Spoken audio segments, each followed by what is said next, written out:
Hello welcome future doctors. तो क्या हाल है दोस्तों? तो बढ़िया तरीके से आई होप आप प्रैक्टिस कर रहे होंगे। अभी तक मैथ के जितने भी हमने लेक्चर कर लिए वो हमारी फाउंडेशन स्ट्रॉन्ग करने के लिए लाजमी है, बहुत ध्यान रखना। तो बढ़िया से यार आप प्रैक्टिस करते रहना। मैं ये मान के चल रहा हूँ अगर आप लेक्चर देख रहे हो बढ़िया से आप अपने नीट के टारगेट अपने मन में बना के चल रहे हो और एक फाइटर की तरह अपने मेहनत करनी है दोस्तों, ठीक है? तभी मंजिलें आपको मिल पाएंगी, क्योंकि बहुत लड़ाई लड़नी पड़ती है बॉस। ये कंपटीशन तगड़ा कंपटीशन है ये, ओके? जिस एग्जाम के लिए आप तैयारी कर रहे हो that is the prestigious exam, actually medical entrance exam of India, okay? Logarithmic function की मैं यहाँ बात करने वाला हूँ जो हमारी बहुत हेल्प करता है, जो बहुत ही कॉम्प्लेक्स सिचुएशंस होती है ना मैथमेटिक्स की, बहुत जो मल्टीप्लिकेशंस होती हैं बहुत ही टिपिकल से होती हैं ना, बहुत ही ज्यादा टिपिकल से, उनको इजीली आप इस फंक्शन के थ्रू रिजॉल्व कर सकते हो और सॉल्व कर सकते हो। बेसिकली वो सिंप्लीफाई कर देता है फंक्शन को। कैसे मैं बताता हूँ। तो बेसिक डेफिनेशन पहले आपको रटने की जरूरत नहीं है, सबसे पहले इसको रटने का इच्छा नहीं, ओके? मेन है, इसको समझ लो। एक बार समझ में आएगा ना, थोड़ा सा बेस समझ में आएगा ना, इसको तो भी मजा आ जाएगा, ठीक है? तो एक चीज मैं बहुत क्लियरली आपको बता दूं, लोगरिथमिक फंक्शन दो तरीके से हम डिफाइन कर सकते हैं। सबसे पहले आपको याद रखना है दोस्तों, इसको जो फर्स्ट होता है, जो कॉमनली हम सबसे ज्यादा यूज करने वाले हैं, इसको बोलते हैं कॉमन लॉग, ठीक है? इसको बोलेंगे कॉमन लॉग, ठीक है? दूसरा होता है आपका नेचुरल लॉग, ओके? और दोनों का ही आप यूज करते हो बेसिकली, ठीक है? पहले आप मैथमेटिकली इसका मेन कंसेप्ट समझ लो, थोड़ा सा आपको इतना तो पता ही होना चाहिए यार, ओके? टेंशन नहीं लेने का, ठीक है? सो बढ़िया तरीके से आप देख सकते हो, नोट्स बनाना और बार बार रिवाइज करना, समझ में ना आए दोबारा वीडियो रिपीट करके देख लेना, ठीक है? टेंशन नहीं, बढ़िया बेसिक से समझा देता हूँ, वापस आ जाएंगे। जो याद करने वाली चीजें हो तो आप याद कर ही लेते हो, बट कॉन्सेप्ट समझना भी जरूरी है ना। सो कॉमन लॉग का मतलब क्या है सर? कॉमन लॉग इसलिए इसको बोला जाता है जब आप बेस इसका 10 मानते हैं, जब जो बेस लेते हैं ना वो 10 लेते हैं। नेचुरल लॉग तब मानते हैं जब उसका बेस आप एक ई लेते हैं, एक्सपोनेंशियल टर्म होता है ये ई, मैं बताऊंगा आपको होले होले। बेस का मतलब क्या है सर? अभी बताऊंगा, टेंशन नहीं है। पहले आप ये याद रखो कि लोगरिथमिक फंक्शन दो तरीके के, कॉमन लॉग और नेचुरल लॉग। यहाँ पे बेस ई यूज किया जाता है जहां पे ये एक्सपोनेंशियल टर्म है, इसकी वैल्यू हमेशा 2 और 3 के बीच में लाई करती है, 2.67 के आसपास। इसकी वैल्यू आप इमेजिन कर सकते हो, ले सकते हो अगर कैलकुलेशन में जरूरत पड़ेगी तो, ओके? तो यहां सर ये बेस वेस है क्या, चक्कर क्या है, ये कॉमन और नेचुरल में क्यों मानो? देख भाई ध्यान से समझ। लेट अस कंसीडर दोस्तों, अगर आपको यहाँ पे दिया कोई एक नंबर, फॉर एग्जांपल, आप समझो पहले इसकी डेफिनेशन क्या है, इसका कंसेप्ट क्या है, बेसिक कंसेप्ट क्या है, इसको समझो। उसने बोला एक बड़ा सा नंबर ले लो यहाँ, 1 0 0 0 0 0 0। देखो कितना टिपिकल नहीं हो गया, 1 2 3 4 1 2 3 4 5 6 7, यानी इसको आप लिख सकते हो। अगर इसी पूरे डिजिट को, इस पूरे को आप 10 की पावर में रेज कर दो, है ना, 10 की पावर में 1 2 3 4 5 6 7, ऐसे लिख दिया आपने, क्या पंगा? नो, ठीक तो है। अगर ये ऐसे ना होता, मान लिया इसमें 100 लो आप, 100, तो इसको क्या लिखते हैं आप? 10 की पावर 2, यार बोलो यार। अगर सर 10 ही होता तो इसको क्या लिखते हैं आप? 10 की पावर 1। यार सर अगर मतलब क्या कहना चाहते हो? अगर ये 10 भी ना होता, 0 होता तो इसको क्या लिखते हैं आप? 10 की नहीं 10 नॉट 0, दैट इज 1। अगर 1 होता तो 10 ही ना होता, केवल 1 होता तो 10 की पावर 0। आप ऐसे लिख सकते हो उसको सिंपली। हाँ बिल्कुल लिख सकता हूं मैं यहाँ पे। तो आप देख सकते हो यार सर ये तो बहुत बड़ा नंबर है। अगर यहाँ पे अगर मैं इसकी जगह 1000 ले लूं, 1000 होता तो 1 2 3, तो 10 की पावर 3। तो मेरी बात समझना, ये इतना बड़ा सा नंबर आपने पावर में 10 रेज टू पावर, जो ये आपने 10 माना है, इसी को आपने बेस मान लिया बेसिकली। इसी को क्या मान लिया है? बेस। तो जब हम इनको 10 की पावर में लिख रहे हैं, ये भी 10 है, देखो 100 को हमने लिखा 10 और यहाँ पे 10 को तो 10 ही रखा, चूंकि यहाँ 1 था, 1 लाने के लिए हमने बेस 10 ही रखा, लेकिन उसकी पावर 0 कर दी। किसी भी नंबर की पावर 0 करोगे तो 1 ही हो जाएगा ना भाई, टेंशन नहीं है। तो यहाँ पे जो कॉमन लॉग यहाँ पे यूज किया जाता है बेसिकली, वो लोगरिथमिक फंक्शन होता है जिसका बेस माना गया है 10, मतलब 10 की पावर में हमने उसको लिखना होता है। कैसे सर? मतलब आप स्टैंडर्ड डिजिट लेके कर रहे हो भाई, कैसे?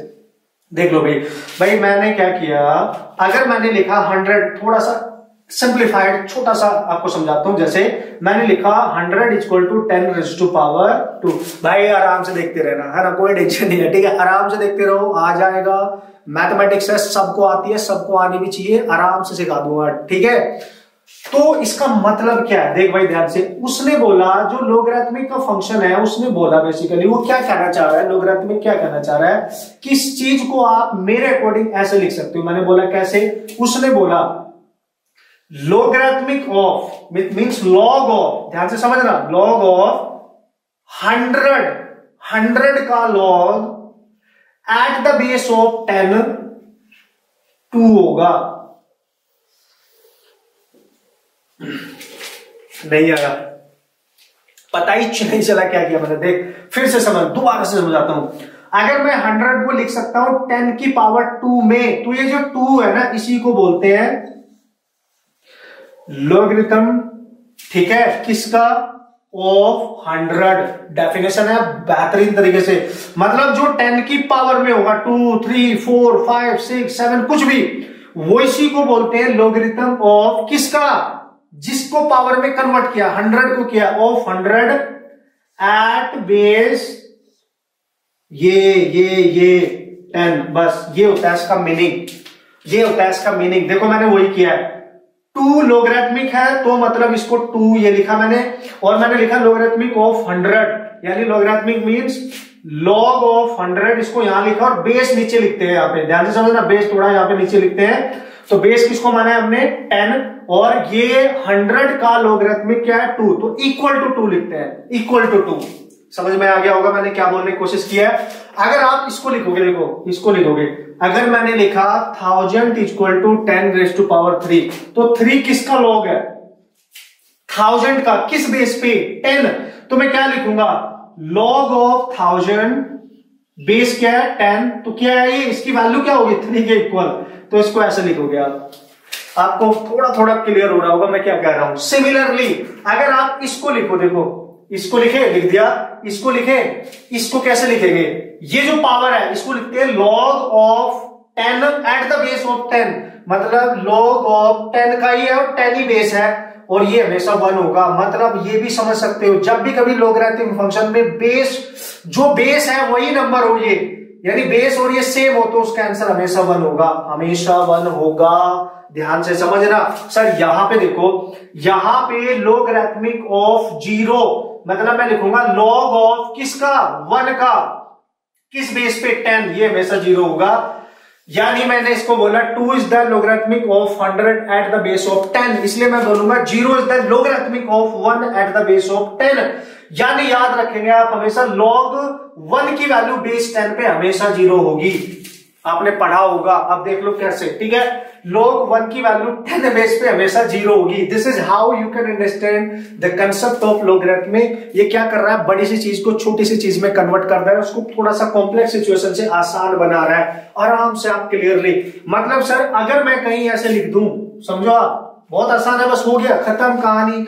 अगर मैं कहीं ऐसा लिख दूं y equal to a raise to power x, तो आप क्या करोगे, लॉग की फॉर्म में कैसे लिखोगे, आप लिखोगे a की पावर पे x है, यानी लोगरिथमिक ऑफ किसका, बोलो, this is what, x is what, यहां पे क्या लिखोगे, x को लिखोगे लोगरिथमिक ऑफ y, यानी y का logarithmic eight the base of a is x। This is how you can write this situation, guys. This is the standard formula. अब base से 10 हो या ना हो, कुछ भी हो, ये इसका बेस a हो गया, इसको कुछ भी मान सकते हो आप अब यहाँ पे, और ये y इसका नंबर हो गया और उसका लोगरिथमिक। तो रीड करने का तरीका क्या हुआ, log of y at the base a is equal to x, तो इसको अपने पावर की फॉर्म में यहाँ पे रेंज किया है। थोड़ा सा क्लियर हो रहा होगा, हल्का हल्का, पहले टाइम पढ़ते हैं ना भाई, ऐसा ही होता है, बार बार देखोगे ना एक बार मजा आ जाएगा, टेंशन नहीं है। एग्जाम्पल्स के थ्रू आप बहुत क्लियरली समझ सकते हो, बहुत क्लियरली, ठीक है। तो आप देख सकते हो ये बन गया इसका स्टैंडर्ड एक्सप्रेशन।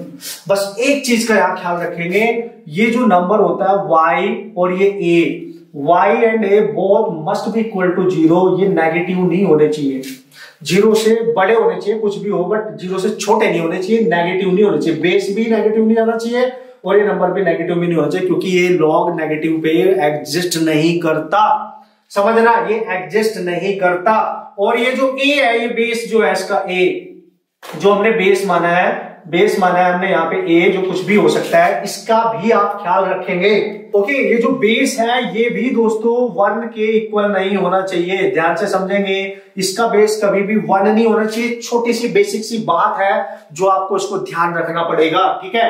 तो बस मेन कंसेप्ट तो ये हो गया कि डेफिनेशन है, मतलब सर अच्छा आप ये कहना चाह रहे हो अगर किसी बड़े से नंबर को पावर की फॉर्म में हम लिख दे बेस 10 पे या किसी और नंबर की फॉर्म में, तो लोगरिथमिक उसको इस तरीके से कन्वर्ट कर देता है। तो रीड करने का तरीका बिल्कुल क्लियर है। जैसे 1000 को आपने 10⁻³ में लिखा, तो आप यहां पे बोल रहे थे logarithmic 3 is the logarithmic of 1000 eight the base 3, तो इसीलिए हमने इसको लिखा था, आप देख सकते हो, ठीक है।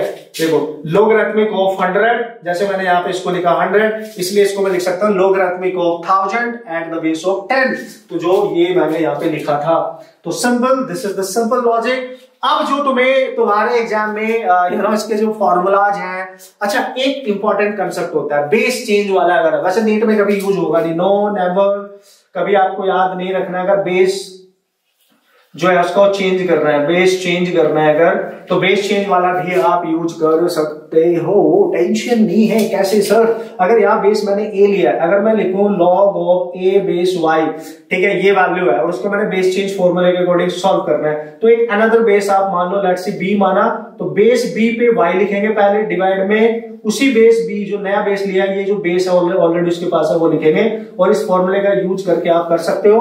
बट आपके एग्जाम में नहीं यूज होगा यार, तो आपकी मर्जी है, लिखना होगा लिख लेना, वाला टेंशन नहीं है, आपको इसकी जरूरत नहीं है। इंजीनियरिंग वाले बच्चों को इसकी जरूरत पड़ेगी, ठीक है, वो तो भयंकर तरीके से पड़ती है। तो you have to remember this is this, so you have to remember this. तो आपकी मर्जी है, आप इसको लिखो या ना लिखो, ये कोई एक बेस होगा, जैसे मैंने यहाँ 10 लिया है, तो उसने बोला कि दूसरे बेस पे इसको कन्वर्ट करो भाई अदर देन 10 पे, तो कुछ मान लेंगे यहाँ पे b, ये b, तो इसको आप लिखोगे b, और ये जो y है नंबर वो ले लेंगे, और ये जो ऑलरेडी बेस है उसको नंबर मान के उसको रीच कर देंगे, ठीक है।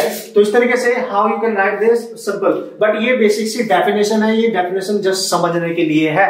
यानी आज के बाद अगर मैंने जनरली आपको दे दिया 10⁻⁴, तो 10⁻⁴ का मतलब ये हुआ कि 1000, तो मैं लिखूंगा log ऑफ दिस, समझ गए होंगे बाप, log of this at the base of 10 is equal to 4, बस ये आप ध्यान रखें, इज इक्वल टू 4। अब क्लियर है, ठीक है, क्लियर है। बस ये याद रखना, ये वैल्यू और ये वैल्यू, मतलब y जो उसका नंबर है और जो उसका बेस है वो कभी नेगेटिव नहीं होना चाहिए, क्योंकि नेगेटिव पे लोग एडजस्ट नहीं करेंगे, ओके।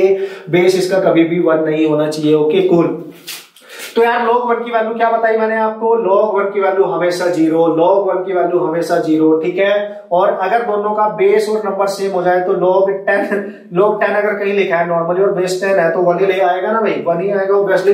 ये छोटी छोटी बातें, मगर मोटी मोटी बातें यू हैव टू रिमेंबर। अब इसके जो स्टैंडर्ड फॉर्मूलाज है, जो बस अब आपको याद रखने हैं कि इसका यूज कैसे करेंगे क्वेश्चंस करने के लिए, वो मैं लिख देता हूं डायरेक्टली। अब उनको डायरेक्टली आप याद कर सकते हो, और बाद में हम कुछ इंपॉर्टेंट मैथमेटिकल सीरीज के बारे में बात करने वाले हैं, जो आपको बहुत फायदा देने वाली है फिजिक्स को समझने के लिए, उसकी कैलकुलेशन आसान करने के लिए। ओके धुरंधर खिलाड़ियों, तो ये आपने याद रखना है। नीट फाइटर्स, मैं आपको बोल रहा हूं नीट फाइटर्स है, क्योंकि हम नीट के एग्जाम को क्रैक करके अपने फ्यूचर डॉक्टर बनने वाले हैं, ओके। सो डॉक्टर बनना है तो कैलकुलेशन तो आपको फास्ट करनी पड़ेगी, फिजिक्स की प्रॉब्लम्स को कैलकुलेट करने के लिए इजीली, ओके। तो जल्दी से बात कर लेते हैं जो भी हम करने जा रहे हैं, ठीक है। ओके गाइस, जब बात कर लेते हैं यार इस पे डिपेंडेंट कुछ इंपॉर्टेंट फॉर्मूला जिनका आप यूज करोगे अपनी प्रॉब्लम सॉल्व करने के लिए, जो ज्यादातर एक्चुअली आपको याद रखने होते हैं और उनका यूज करते आप आए हो, आपने पढ़ा भी होगा, ओके। तो सबसे पहले हम बात करेंगे पावर लॉ की, ठीक है। This is your power law, okay.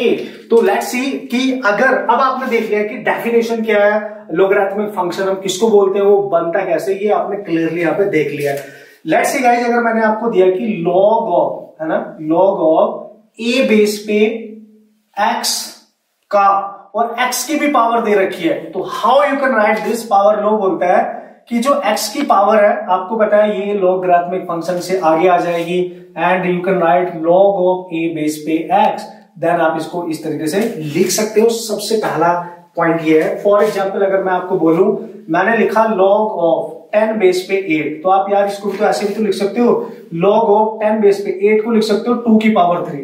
Let's say आपको log 8 की वैल्यू नहीं पता है, तो आप 2 की पावर 3 लिखोगे, तो 8 ही होता है ना, तो ये 2 की पावर 3 है, तो ये जो 3 है ये यहाँ पे किसका काम करेगा, n का, तो 3 आगे आएगा और आप लिख सकते हो log ऑफ 10 बेस पे 2, और इसकी वैल्यू आपको याद रखना होता है। आसान, ये हमें पता होती है, वो मैं बता दूंगा, टेंशन नहीं है, वो आपको याद भी होती है, ठीक है। This is how you can solve basically, ठीक है। एक एग्जाम्पल के थ्रू हमने बता दिया, कहीं पे अगर इस तरीके की जरूरत पड़ेगी तो आप कर सकते हो। अगर आपने लिखा log ऑफ 10 बेस पे समथिंग लाइक दैट, जैसे मैंने 81 ले लिया, तो क्या करोगे, तो आप इसको 10 बेस पे क्या कर सकते हो कि 81 बन जाए।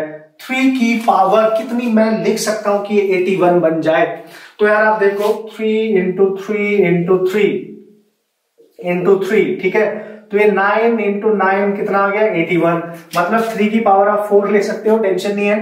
तो ये तो क्या है, ये देखो log ऑफ 10 बेस पे 3, और 3 का पावर कितना है 4, तो 4 आगे आ जाएगा, और log 10 बेस पे 3 एज इट इज जाएगा 4 इंटू, अगर आपको log 3 की वैल्यू पता है आप पुट करेंगे आंसर आ जाएगा। सिमिलरली यहाँ पे 3 इंटू log 2 की वैल्यू पता है आप पुट करेंगे तो आंसर आ जाएगा। मतलब इस प्रॉपर्टी का आप इस तरीके से यूज कर सकते हो। Simple logic is that. Okay, तो ये तो इसको बोलते हैं पावर लो, जब इसकी पावर होती है नंबर की कुछ तो उसको आगे लेके आ जाते हैं सिंपली। आप समझ गए होंगे, आई थिंक सो। ओके, तो बढ़िया तरीके से आपने इसकी प्रैक्टिस कर लेनी है। ये लॉ बस आपको आना चाहिए, लॉगरिथमिक फंक्शन का यूज करना आपको आना चाहिए भाई, इससे ज्यादा टेंशन ही नहीं है। आप बेसिक मैथमेटिक्स सीख रहे हो, ओके, जब फिजिक्स में इसका यूज होगा तो बताऊंगा ना, हर जगह जहां जहां पे यूज होगा आप नोट्स बनाते जाएं, बढ़िया से प्रैक्टिस करते जाएं, फील आ। ओके, अब हम बात करते हैं प्रोडक्ट।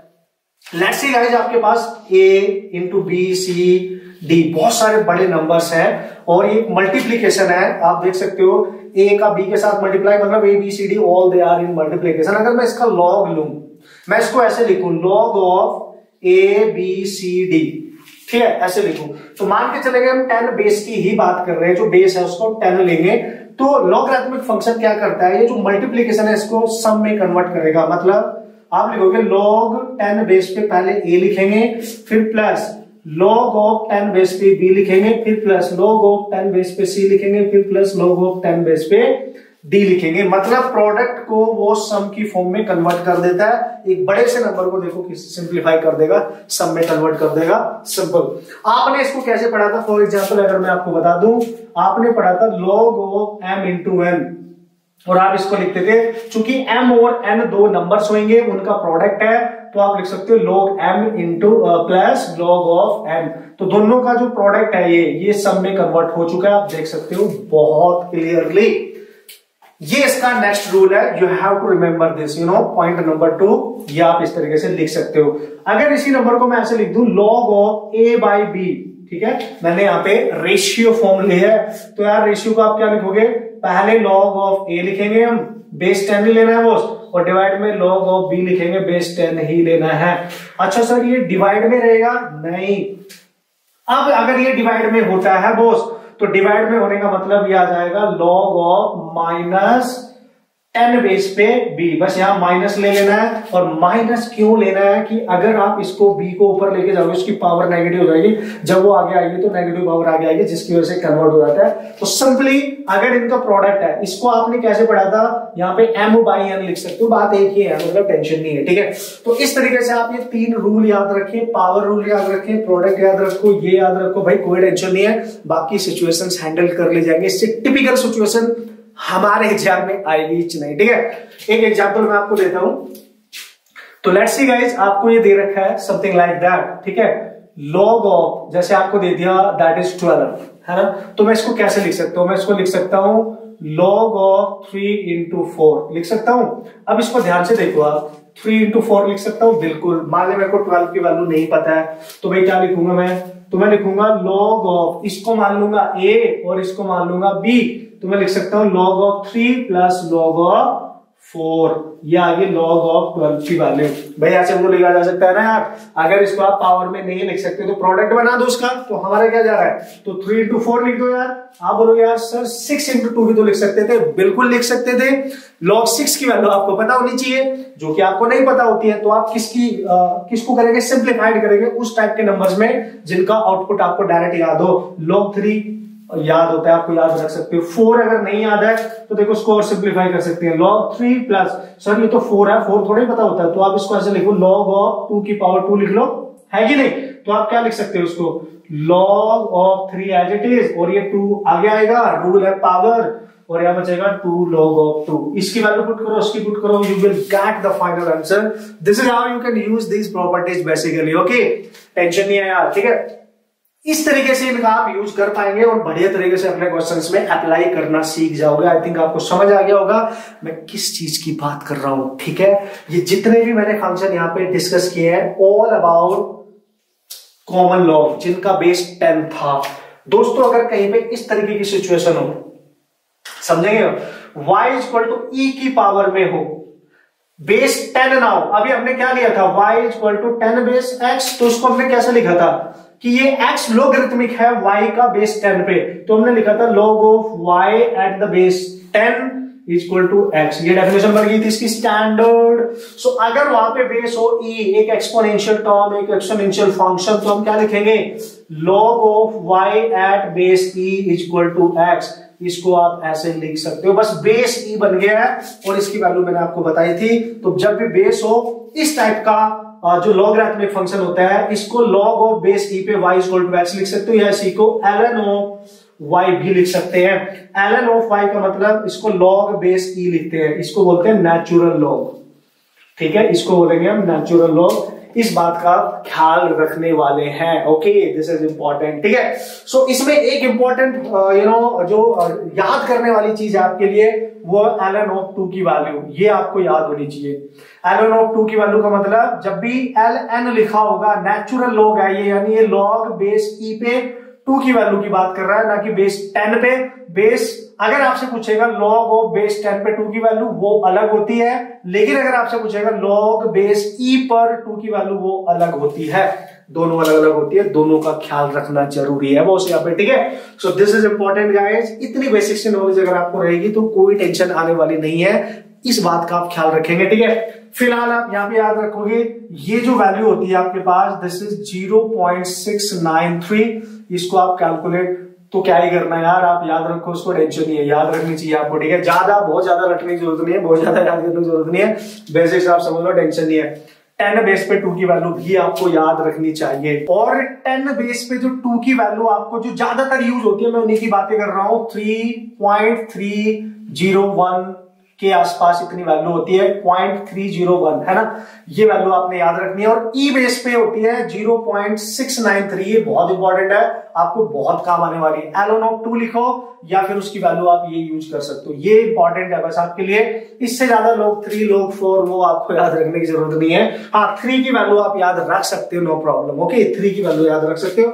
बट इतना बेसिक भी अगर आपको याद रहेगा तो भाई मजा आएगा ना, क्योंकि अभी तो आप पढ़ रहे हो, नोट्स बना रहे हो, मैं सिखाऊंगा ना कि इनका यूज कैसे हो रहा है। जब हम फिजिक्स के जो मेन चैप्टर्स हमको पढ़ेंगे, क्योंकि तब तक वो नहीं, हम यूज करना नहीं सीखेंगे तो कैसे यूज करोगे, अभी तो नोट्स ही बन रहे हैं ना हमारे। बट आराम से आप इसको पढ़े, रिवाइज करें तो मजा आ जाएगा दोस्तों। This is all about the logarithmic. जितनी रिक्वायरमेंट आपको नीट एंट्रेंस एग्जाम के लिए है, उतना हमने स्टडी कर लिया है, एग्जाम्पल्स भी हमने देख लिया कि कैसे यूज करना है। अब कुछ इंपॉर्टेंट सीरीज जो है हमारी मैथमेटिक्स में, वो बता देता हूं, क्योंकि उनका यूज होता है क्वेश्चन सॉल्व करने के लिए। ओके यार, अब बात कर लेते हैं उन इंपॉर्टेंट सीरीज की जो हमारे फिजिक्स में हमारी बहुत हेल्प करने वाले हैं। उसमें से कुछ सीरीज तो बहुत इंपॉर्टेंट होने वाली है दोस्तों, उन पे डिपेंडेंट बहुत ज्यादा क्वेश्चंस पूछे जाते हैं। मैं बताता रहूंगा आपको कहां पे किस किस टाइप के क्वेश्चंस आपसे पूछे जाएंगे ऑब्वियसली।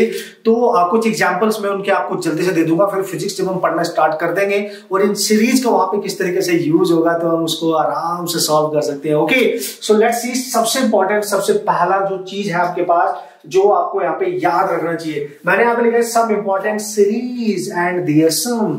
अच्छा ठीक है, अगर मेरे पास जैसे नेचुरल नंबर्स है, sum of n natural numbers, n का मतलब जब उसने बोला 10 नेचुरल नंबर है, 10 तक आपने लेना, उनका सम निकालना, तो भाई निकाल ही लोगे ना। बट अगर बहुत सारे हुए नेचुरल नंबर, मतलब 1 2 3 4 5 6 7 8 9 10 n तक जा रहे हो आप, लास्ट n नंबर्स वहां पे होंगे, तो इसको बोलते हैं सम ऑफ नेचुरल नंबर्स, है ना। आप देख सकते हो, इनका सम अगर निकालना है तो इनका जो सम का फॉर्मूला होता है वो होता है n into n plus 1/2। For example अगर मैं आपसे बोलूं 1 + 2 + 3 एंड सो ऑन, आपके 99 तक गए आप, समझे।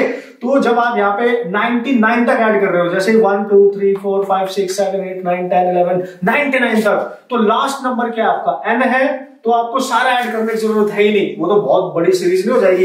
इसमें पुट करो, देखो n की वैल्यू कितनी है लास्ट में, 99 99 प्लस 1 दैट इज 100 और डिवाइड में 2 करो, ये आएगा 50 और ये 0 5 45 4 5 45 490 इतना ही सम आएगा निकल के। आप ऐड करके देख लेंगे। अच्छा सर कैसे, मतलब ये करेक्ट होगा पक्का? छोटा सा एक एग्जांपल लेता हूं। फॉर एग्जांपल मैंने आपको बताया कि 1 प्लस 2 प्लस 3 प्लस आपने 10 तक लिया, ये तो इजीली ऐड कर ही सकते हो ना यार 10 तक। तो लास्ट नंबर 10 है, जब इसका सम निकालोगे आप तो 10 इंटू 11 आएगा और डिवाइड में 2, तो दिस इज 5, दिस इज 55। अब नॉर्मली ऐड करके देखो 1 2 3 4 5 6 7 8 9 10 नॉर्मली ऐड करो तो आप देखो ये है 10, ठीक है, ये 10 है और ये 1 2 3 3 6 10, ये 10 हो गया तो ये भी 10 हो गया, तो 5 6 7 क्लियरली नजर आ रहा होगा। दिस इज व्हाट 5 6 कितना हो गया, this is what 11 and this is what 7, उसमें ऐड कर दो आप यार, दैट इज 18 और 8 और ऐड कर दो उसमें, आपको दिख रहा है 18 में 8 और ऐड करोगे 26 और 9 और ऐड करना है उसमें 9, तो दिस इज योर 9 ऐड कर रहे हो तो दिस इज 35। 35 में 10 ये रहा 10 ये रहा, इसको ऐड करो तो 20 एंड दैट इज योर 55। तो ऐसे करो या ऐसे करो, उसमें देखो टाइम लगेगा सॉल्यूशन करने में, यहां से डायरेक्ट आए। लास्ट नंबर देख लो बस, उसमें क्या है, ये लास्ट वाला एन नंबर है ना उसमें, टोटल एन नेचुरल नंबर्स है, तो इस फॉर्मूले की हेल्प से आप जल्दी से सम निकाल सकते हो। सीधा सा लॉजिक ही है, समझ रहे हो आप? देखो कमाल का फॉर्मूला आपके लिए बढ़िया से। अच्छा अगर बोला उसने कि सीधे से नेचुरल नंबर्स है उनका सम है एन तक, कहीं पे है ना 20 तक रोक देगा, 100 रोक देगा, 50 तक रोक देगा, तो लास्ट का नंबर आप ले लेंगे, हो जाएगा। अगर वो बोलते हैं सम ऑफ स्क्वायर, अगर इनका स्क्वायर कर दे हम, एन नेचुरल नंबर्स का स्क्वायर कर दे, कैसे सर? 1 का भी स्क्वायर कर दिया, 2 का भी स्क्वायर कर दिया, 3 का भी स्क्वायर कर दिया, सो ऑन लास्ट के नंबर का भी स्क्वायर कर दिया, ऐसे आपसे बात कर रहा है। तो फिर क्या फॉर्मूला यूज होगा? Then you have to use this formula, n into n plus 1 into 2n plus 1 by 2, 2 से आप डिवाइड कर रहे हो, this is your formula then, है ना।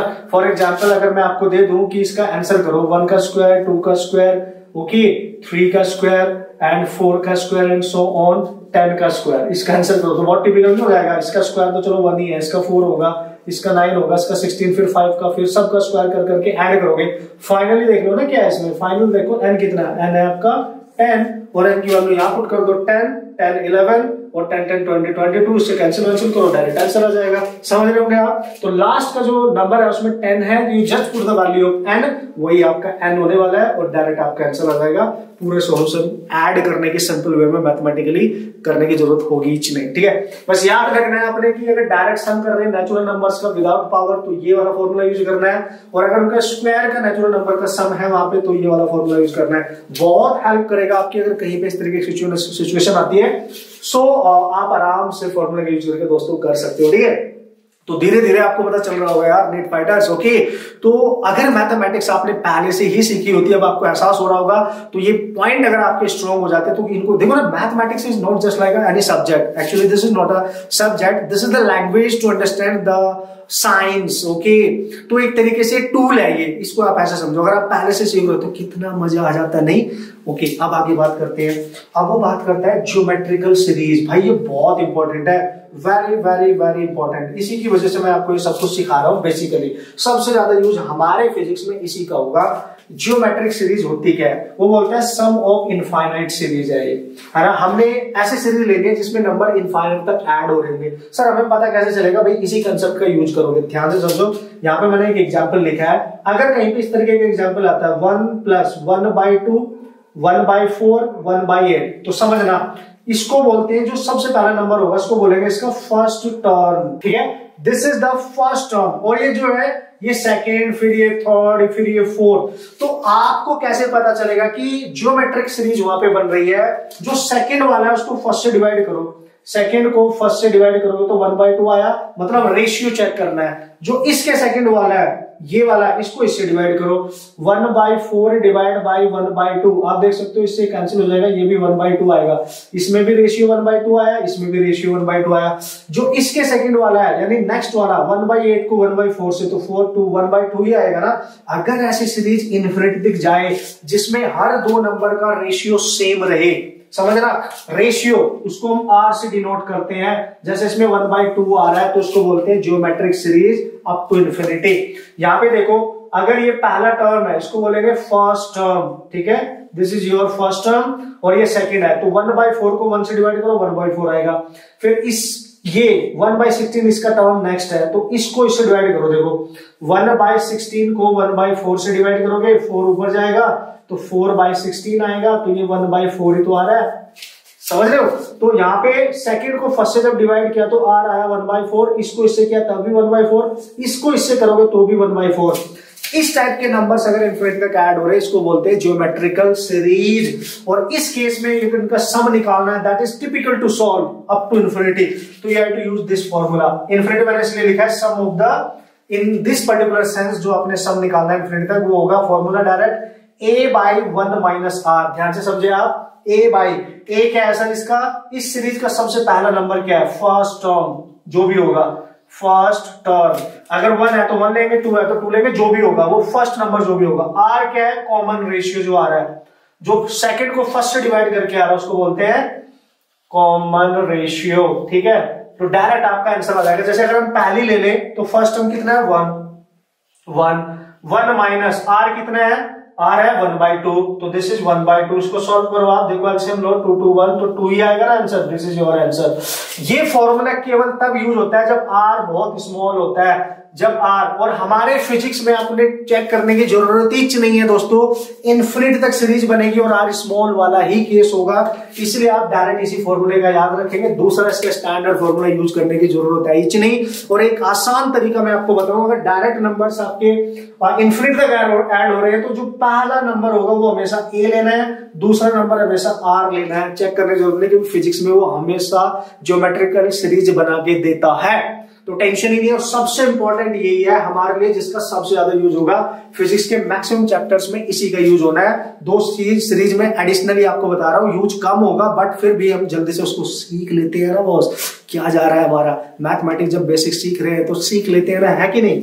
ओके सो यार आपको धीरे धीरे दिमाग में जा रहा होगा कि मैं क्या करने की कोशिश कर रहा हूँ, एक एग्जांपल के थ्रू। अभी न्यूमेरिकल डायरेक्ट नहीं करा सकता क्योंकि हो सकता है +1 के वो चैप्टर्स आपने पढ़े ही ना हो तो आपको समझ ही नहीं आएंगे। बस अभी आप एप्लीकेशन देखते जाओ मैं यूज कैसे कर रहा हूँ। अब आ जाते हैं लॉगरिथमिक सीरीज। वैसे इसके आपको कोई जरूरत है नहीं बट एक छोटे से पॉइंट की वजह से मैंने आपको लिखा दिया है। लॉग बेस ई पर नेचुरल लॉग होता है, मैंने बताया, मैंने लिखा 1 + x, x वेरिएबल है, 1 तो कांस्टेंट है। अगर ये सीरीज का फॉर्मूला होता है 1 - x² 2 + x³ 3 - x4/4। अल्टरनेट पे देख सकते हो माइनस का साइन और प्लस का आपस में चेंज हो रहा है, और x² 2 जो इसकी पावर है उसी से डिवाइड कर रहे हो, इसकी पावर 3 है 3, तो अल्टरनेट में पहले माइनस फिर प्लस, फिर माइनस फिर प्लस। अगर इस x की जगह आप 1 ले लो तो यहां देखो बन जाएगा log 1, तो पहले सीधा 1 हो रहा है log 2, और ln(2) जब इस यहां पे आप पुट करोगे log 1 1 - 1 का (2) प्लस 1 की (3) माइनस 1 की (4/4) एज इट इज, ये चलता रहेगा और इसकी वैल्यू निकल के आती है 0.693। वो यहीं से आप कैलकुलेट कर सकते हो, इसलिए आपको याद रखना चाहिए log बेस ई पे जो वैल्यू होती है 0.693 ln(2) की वैल्यू होती है, दैट्स व्हाई सिंपल। लास्ट में ये क्लियर है, बस इतना याद रखना, अपने टेंशन नहीं लेनी है, बस मैं इसलिए बताया आपको थोड़ी अंडरस्टैंडिंग बन जाए। बाइनोमियल थ्योरम क्या बोलती है, ये बहुत इंपॉर्टेंट है, वैसे तो बस तुम्हारे लिए तो ज्यादा जरूरी नहीं है बट है थोड़ा लिटिल बिट। ओके एक्चुअली एक एक्सपेंशन है, जैसे उसने यहां लिखा है 1 + x की होल पावर है ना, यहाँ पे ध्यान समझना, यहाँ पे मैंने 1 लिया, ये 1 लेना ही लेना है। अगर 1 की जगह आप कुछ और ले लोगे, जैसे a ले लिया अदर देन 1 लिया, तो फिर इसका स्टैंडर्ड फॉर्मूला हमने यूज करना पड़ेगा और वो हमें यूज करने की जरूरत है नहीं। तो हम यहाँ पे लिखेंगे 1 + x, और x यहाँ पे एक वेरिएबल टर्म होने वाला है, वो कुछ भी हो सकता है x की जगह पे, ठीक है। इसकी होल पावर इंपॉर्टेंट है, यहाँ पे इसका फॉर्मूला बनता है दोस्तों 1 प्लस ये power into x, nx plus n into n - 1, ये जो पावर है इसको ऐसे लिखेंगे, डिवाइड में इसको बोलते हैं फैक्टोरियल 2, ठीक है। फैक्टोरियल 2 का मतलब होता है, अगर कहीं पे लिखा है फैक्टोरियल 2 तो उसको आप लिख सकते हो 2 × 1, अगर लिखा है फैक्टोरियल 3 तो उसको लिख सकते हो 3 × 2 × 1, आप समझ रहे होंगे। अगर फैक्टोरियल 4 लिखना है तो उसको लिख सकते हो 4 × 3 × 2 × 1, ठीक है। 1 तक इसको ब्रेक करना है प्रोडक्ट में, इस तरीके से आप समझ जाएंगे, ठीक है। फिर इंटू x का स्क्वायर, मतलब सेकंड टर्म तक यहाँ पे आप लेके आगे, जब पावर इसकी 2 होगी, 3 पावर है तो थर्ड, और लास्ट में बचेगा x की पावर n। अगर इस x की जगह आप ये मान लो कि x इज वेरी स्मॉल, मतलब इस 1 के कंपैरेटिवली ये x बहुत कम है, बहुत छोटा है, तो डायरेक्ट आप एक्स स्क्वायर ये 1 पावर एक्स की 1 पावर के बाद के नंबर्स को छोड़ देते हो और आपका प्रोडक्ट कन्वर्ट हो जाता है 1 प्लस nx में। ये बहुत यूज किया जाने वाला एक यहाँ पे कंसेप्ट है, ये ज्यादातर हम यूज कर सकते हैं अगर कोई ऐसी सिचुएशन हमारे पास बचेगी। फॉर एग्जाम्पल अगर मैं आपको बताऊं 1 प्लस एक्स की पावर में यहाँ पे 2 ले लू, लेट्स सी 1 ले लेते हैं, तो ये ऑब्वियसली 1 प्लस एक्स ही आएगा ना। मतलब यहाँ n की वैल्यू 1 है, आप देख सकते हो n की वैल्यू अगर यहाँ 1 है तो यार 1 वैल्यू लिया है तो 1 तक ही जाओगे तो 1 प्लस 1 एक्स ही बचेगा, तो इतना सा ही यूज करोगे। लेकिन अगर आपने लिया है 1 प्लस एक्स की पावर 2 तो आप 2 पावर तक जाओगे, यानी ये पावर 1 है यहाँ पावर 2 है, वहां पे जहां पे 2 है मतलब n की वैल्यू आपने 2 लिया है तो n की जगह 2 पुट करो, देखो 1 प्लस 2x प्लस यहाँ पे आप 2 रखोगे 2 इंटू 2 माइनस 1 ओवर फैक्टोरियल 2 को आप लिखते हो 2 इंटू 1 और इंटू एक्स का स्क्वायर। क्लियरली आप देख सकते हो। इसको आप कैसे लिखोगे, this is 1 plus 2x, this is 1 plus 2x और ये 1 हो गया, 2 से 2 देखो कैंसिल हो गया, यहाँ बचा प्लस एक्स स्क्वायर। यानी आप कह सकते हो x प्लस 1 का होल स्क्वायर है, ये तो आप डायरेक्ट में लिख सकते थे। बट इस एक्सप्रेशन बाइनोमियल थ्योरम का हम यूज क्यों करते हैं दोस्तों, अगर पावर मोर देन 3 हो जाए, 2 हो जाए, 3 हो जाए, 4 हो जाए, 5 हो जाए, तो भी हम बहुत इजीली एक्सप्रेशन को कैलकुलेट कर सकते हैं। दिस इज द यूज कि आप इसका यूज कैसे करने वाले हो। बहुत ज्यादा तो नहीं होगा, अगर कहीं पे हो गया तो मैं आपको करके बताऊंगा। फिलहाल के लिए आप ये फॉर्मूला याद रखें, एक्सपेंशन बाइनोमियल थ्योरम के इस तरीके से आप यूज कर सकते हैं। एक्स की वैल्यू बहुत कम होती है 1 के कंपैरेटिवली, तो direct 1 plus nx single power तक आप यूज कर सकते हो, सिंगल टर्म। ओके, तो दिस इज ऑल अबाउट कि कितनी सीरीज इंपॉर्टेंट है हमारे लिए जो हमने याद रखनी है, इससे ज्यादा याद रखने की जरूरत है ही नहीं। बढ़िया से जितने मैथमेटिकल मैं यहाँ पे लेक्चर लेने वाला हूँ, नेक्स्ट लेक्चर हम लेंगे graph, differentiation, then integration, that is last and most important ये होने वाले हैं दोस्तों। मैंने आपको पहले भी बताया था कि ये इंपॉर्टेंट मैथमेटिक्स के जितने भी यहाँ पे लेक्चर होंगे वो आपका बेस फाउंडेशन बहुत स्ट्रॉन्ग बना देंगे। बार बार प्रैक्टिस करना, और एक सबसे इंपॉर्टेंट बात यहाँ पे ये है कि अल्टरनेट डेज पे आपकी वीडियोज अभी आएंगी जिससे आप मैथ्स की वीडियोज को अच्छे से रिवाइज करें, अच्छे से प्रैक्टिस कर सके। ओके, तो मिलते हैं नेक्स्ट लेक्चर में, बढ़िया से इसको आप प्रैक्टिस करके आएंगे। Okay guys, and all the best.